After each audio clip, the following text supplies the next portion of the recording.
Sorry, I got stuck again. It happens when you get older, you're going to get locked up. You know, remember when your PC used to lock up? Well, still does, probably. Um, I'm sitting out here. Of course, it is Tuesday morning. And here we are. And it's a much slightly warmer 32 degrees Fahrenheit here in the parking lot. I didn't want to put Doctor Who news up because I didn't want to mislead anybody. I know, I heard the news already. I was going to mention that this morning. Thank you, Mark. Yeah, that Michael Jayston has passed away. Now, for you folks who can't remember who Michael Jayston is, he played the Valeyard back during the Trial of the Time Lord series during the Colin Baker era. A character I would have loved to seen, talked about, or even, just mentioned. Well, he has been mentioned, that's right. The Valeyard's been mentioned a couple times now. But it's something I was hoping they'd go into in the new series. Because I think it would be pretty damn interesting to explain, how the Valeyard came to be, or how it happened. One of the things I've been musing on, though, is, now I want you to get this into your head thoughts, because I know they didn't know about it way back then, but let's just turn our brains into hypothetical mode here, okay?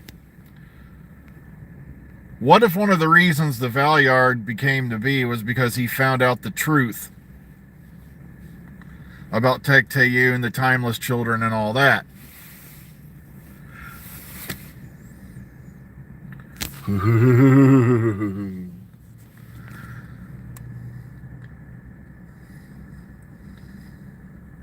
Wouldn't that be creepy? Ugh.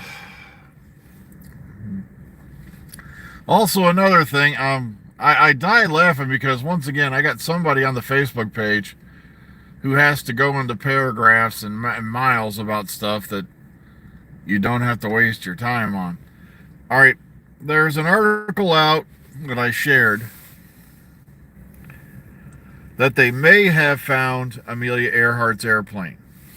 And somebody who's already gone nuts on that, blah, blah, blah. It could be any plane from World War II, blah, blah, blah. And I go, yeah, any plane from World War II that just happened to be in the exact search area that they proposed for, all the last known positions of Amelia Earhart's airplane. It may be a plane from World War II. There are a few that could match that profile, but it just happens to look like on a side scan sonar array like a Lockheed 10 Electra. But like I said, we're not going to have verification until they can put an ROV or a submersible on that site. And if I remember right, I think they said it's like 15,000 feet down, which would put it about 3 miles under the water. Somewhere in that neighborhood. And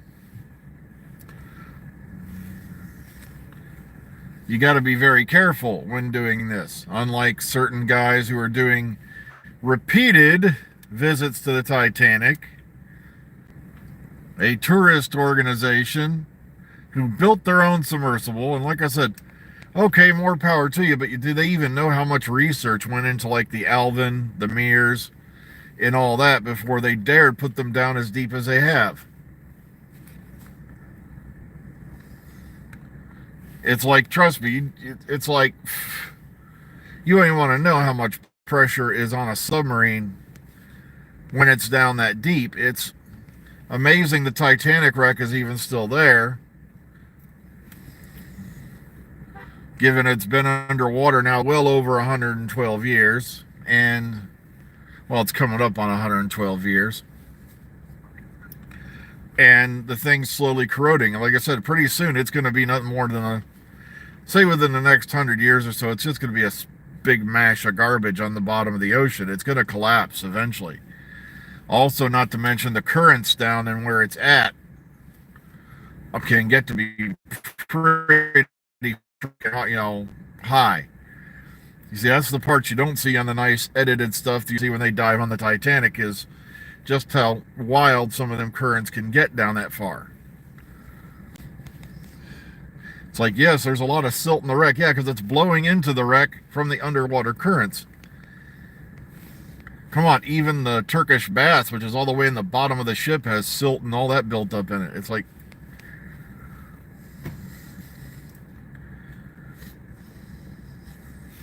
but yeah, someone went on a crazy rant because I put that art. For one, anyone who knows anything's going to know the picture they used for the article is not a Lockheed 10 Electra, because the Lockheed 10 Electra was not a 3-engine plane.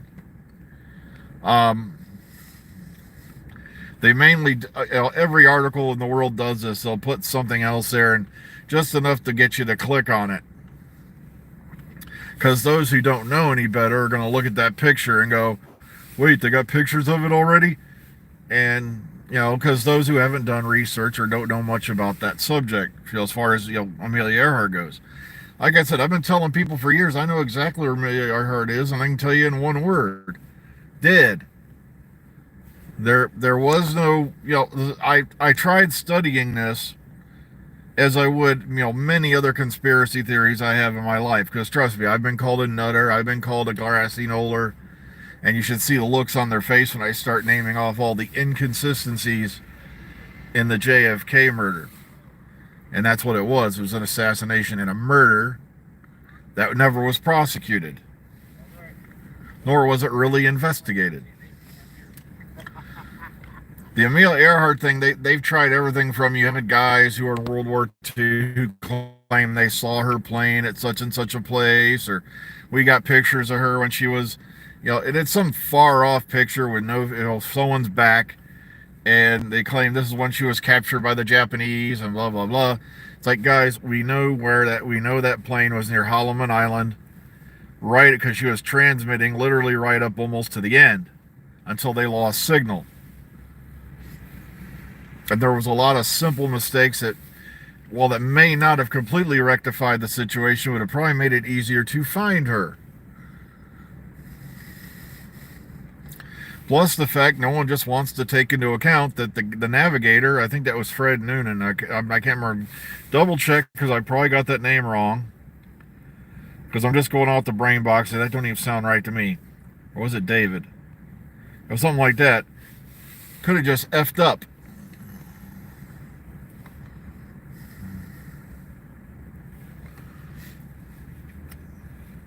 There was no secret mission to fly over Japan and take photographs, because they had to strip that Lockheed 10 Electra down to the bare minimum to get the maximum fuel load out of it. Okay?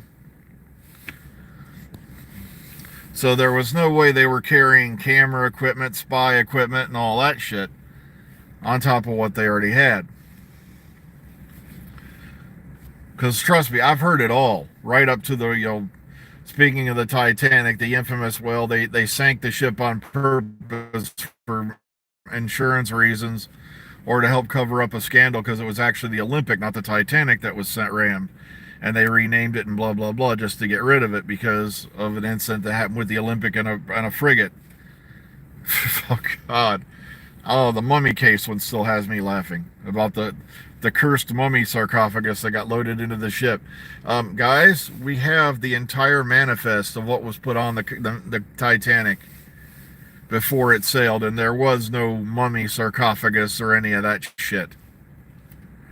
Matter of fact, ask anybody, even those who aren't even still alive, probably very few are, if there are, from that era, but we have detailed records of what went on the ship. Just like we pretty much know what was on Amelia Earhart's plane. She wasn't flying top secret missions for the Army Air Corps or anything like that, because this is long for the Air Force. One of my favorite ones, though, was when a guy was rambling on during break one day about how Amelia Earhart was involved. It was, in the whole World War II, taking pictures of the Japanese. She was captured, interrogated, and tortured, blah, blah, because it was all a CIA black op. And you should have seen the look of pissed off / let's just say his whole face dropped, his face turned red, and his eyes bugged out of his skull. When I looked over, there's a few problems with your theory. Oh, it's not theory, man. I got testimony. I go, no, you have secondhand stories from a bunch of guys. Oh, and by the way, the CIA didn't frickin' exist in 1937. The CIA didn't come into being until the National Security Act was signed in 1987. So how was it all CIA blackout before the CIA even existed? Oh, yeah. I know, because I picked on that one when I listened to Invaders from Mars, which was a big Finnish audio, takes place in 1938, and you got members of the CIA, and I'm like, the CIA didn't exist for another 9 years. So somebody slipped up on that one. But yeah, because the Central Intelligence Agency, as well as the U.S. Air Force, because the National Security Act established the United States Army Air Corps as a separate military entity and became renamed the U.S. Air Force in that act, along with the birth of the Central Intelligence Agency out of what was left of the OSS and various other organizations, the Office of Special Services. So no, Amelia Earhart was not spying, and for one, we weren't at war with Japan or Germany at that time. America was in a state of isolationism. We didn't want anything to do with any of the shit. And if it hadn't been for some stupid ass in the Japanese military, if we're going to do this, we must attack the Americans. Oh.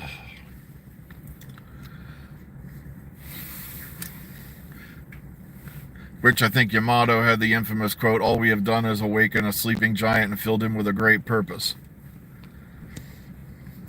Yeah, we're an island, guys. Let's take on the continent next door. Oh, the one that has like 50 times more resources than we'll ever have. How much, how many more in population? And, oh.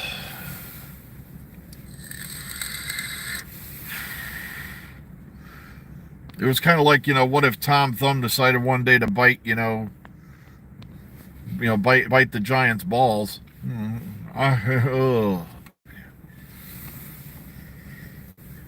Fee, fi, fo, fum, somebody bit me on the scrotum. But, as I said before, there's no big top secret conspiracy theory regarding Amelia Earhart or any of that stuff. It just, sadly, was, I think the guy, I want to say Fred Noonan, but like I said, I'm probably screwing up the name. Please look it up and let me know in the comment box. Because it was either Fred or David or something like that. Yeah, he screwed up the calculations. That's all there was to it. And then my other favorite, you had that entire organization having people send them money, claiming that she somehow made it, past Holloman Island all the way down to this little archipelago, this little island that's like 200 or 300 miles south of the island she was aiming for. And I'm like, yeah, they had that much fuel left, so instead of going and circling and looking for their original target, they flew south and crash landed on an island that's been completely abandoned and marooned for how many years. And somehow they made it on fumes. And sorry, the glide path for a Lockheed 10 Electra was decent, but it wasn't that freaking good. Ugh.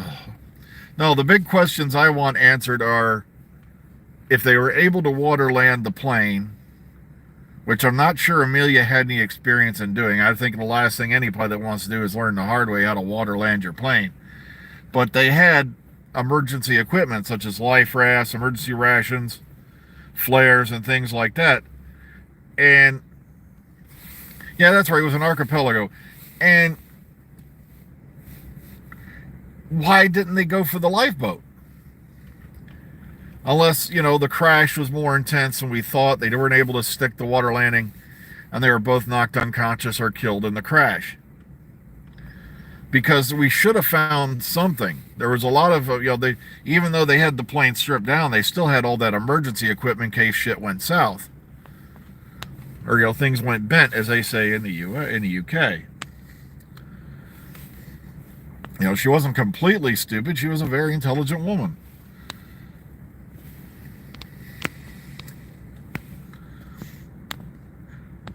See what happens when they get too smart? No, that's an evil, misogynist view. Like I said, matter of fact, some feminists could say it was her fault because she relied on the guy for directions. She relied on a man's ability to read a map, and now she is dead. Well, yeah, she's right. I just looked at the time. It's about time I start heading in. I've been on here too long ranting.